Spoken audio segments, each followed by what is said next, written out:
विधवा महिला को विवाह करिले सिविक भलेंटियर पुलिस अधिकारी विवाह दायित्व नेले जड़े आईएएस।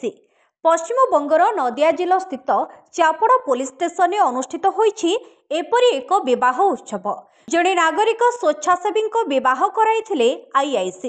चापड़ा थानार आईएएस अनिंद्य मुखार्जी मानविकतार एक उदाहरण दैछंती। समाजर जड़े विधवा झीर विवाह कराई अंचल में प्रशंसा साउंटिछंती।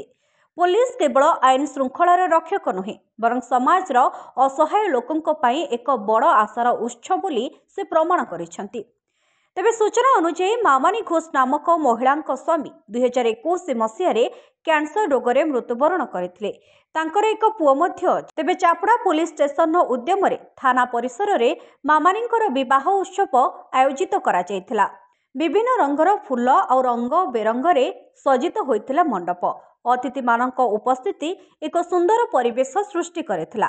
विवाह रे थानार अन्य पुलिस अधिकारी, स्थानीय गणमान्य व्यक्ति एवं साधारण लोक उपस्थित थिले। चापड़ा थाना आईएएस अनिंद्य मुखार्जी कहिसंती ई समाज रे असहाय लोकंक पाखरे आमे सहायतार हाथ टेकी देले सेमाने आहुरी आगको उन्नति करिवे।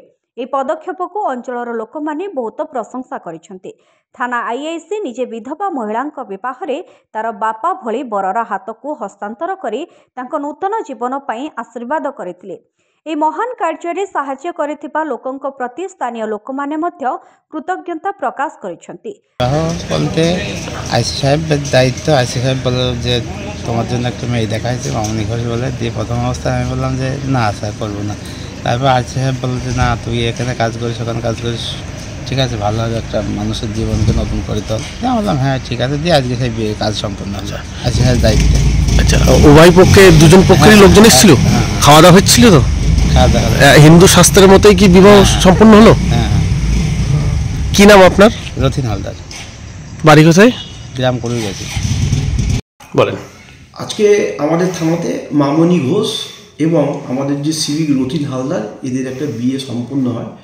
2021 সালে মামনি ঘোষের স্বামী ক্যান্সার আক্রান্ত হয়ে মারা যায়। পরবর্তীকালে আমরা জানতে পেরে তখন মামনিকে আমরা কি করি যে ওদেরকে রথিনের সঙ্গে আমরা একটা বিয়ে দিই। ঘটনাক্রমে ওরা 8/1/2025 এরা বিবাহ সূত্রে আবদ্ধ হয়, কিন্তু এদের সামাজিক বা আইনি প্রক্রিয়া এদের সম্পন্ন হয়নি। আন্ডার সেকশন 16 ম্যারেজ অ্যাক্ট অনুসারে আজকে এদের কী করা হলো বিবাহটা সম্পূর্ণ হলো এবং এরা বাকি জীবনেরা ভালোভাবে থাকুক এই আশা আকাঙ্ক্ষা কামনা সাফল্য কামনা করি। ধন্যবাদ, নমস্কার। কলিকতার প্রশান্ত রাউলଙ୍କ রিপোর্ট, চর্চা নিউজ।